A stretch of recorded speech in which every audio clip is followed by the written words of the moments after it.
Welcome, folks. This is Tom O'Brien of TFNN.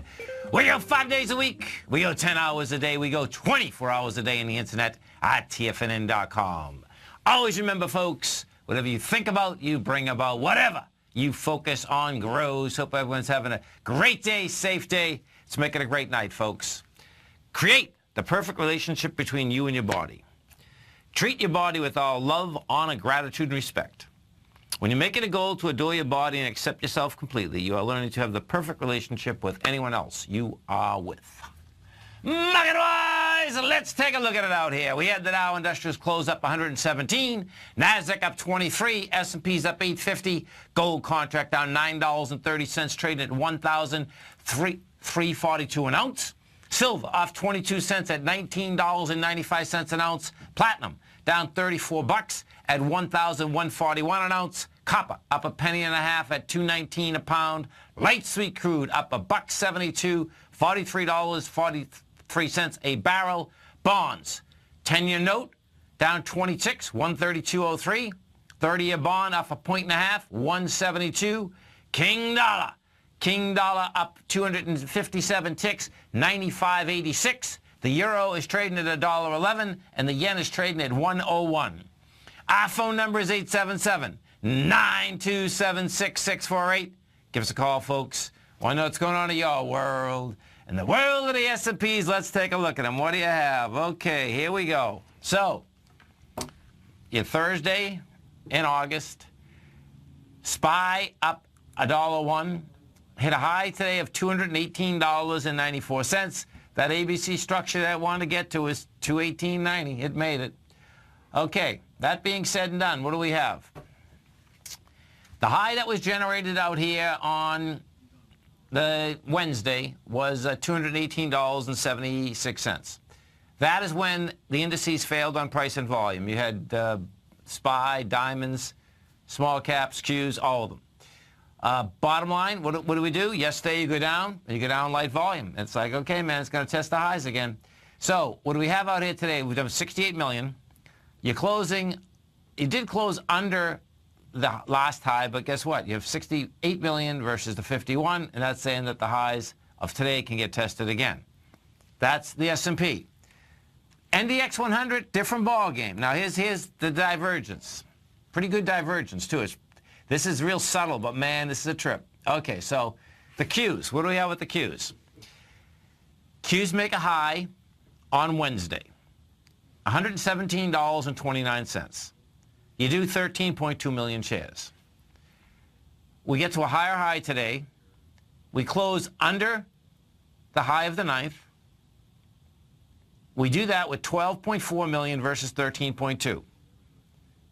That's a failure in price and volume. And this one here, folks, is so hard to do, it's amazing. The reason being is this, is that the failure on Wednesday had anemic volume, which is unbelievable.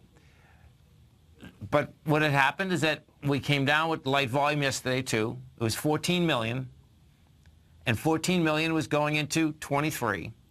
So what you have here is this, NDX, failure in price and volume. If you look at the small caps, what you have with the small caps couldn't make their high. So bottom line is that the small caps also just, small caps have to get up into the 122.85. Right now we're at 122.07. Gold contract. What do we have with gold now?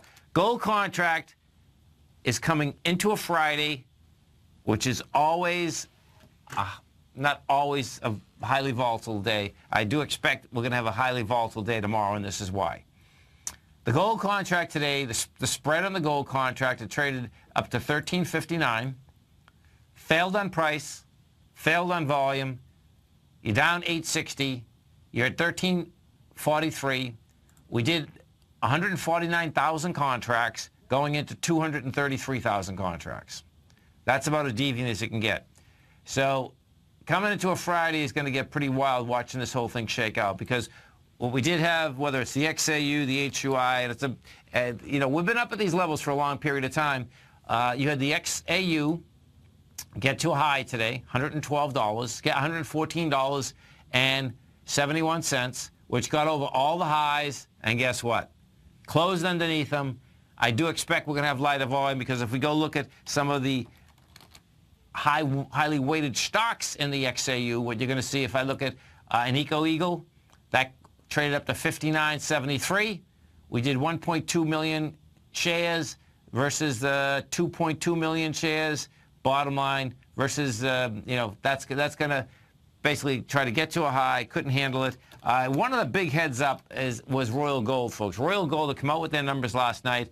They had beat by a penny. And this is one of the best gold stocks there are, period. Okay, so you want to be all over buying a pullback in the stock. And what had happened is this, is that Royal Gold, they bid it up this morning. They got it up to 86.73. It closed at 84.57.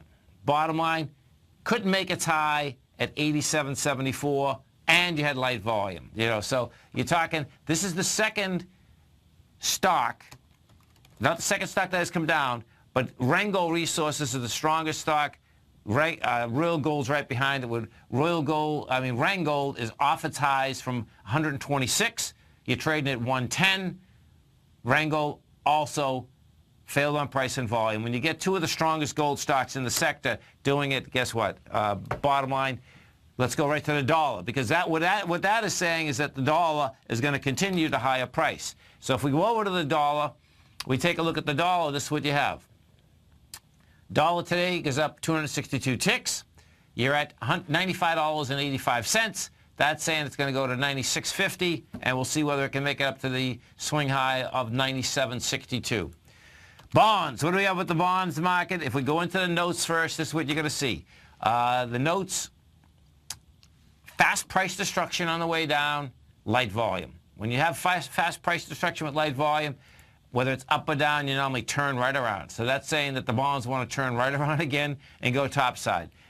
The 10-year was down 26, 936,000 contracts versus 1.5 million contracts or 1.3 million. You can see a bottom line, much lighter volume. We go into the 30-year bonds. What we have with the 30-year bonds is we did 197,000 contracts, and that really didn't have a dramatically fast price destruction. So it looks like the 30-year is going to lead the 10-year back topside once again. We'll see if, in fact, that's going to basically take place next week. Because what I don't see, I can see some high volatility in the metals market tomorrow and in the currency market. It looks to me like the S&Ps, the Dow, this will push into the highs, test the highs once again, have light volume. It'll be next week that they have a shot to go downtown. You stay right there, folks. We're coming right back.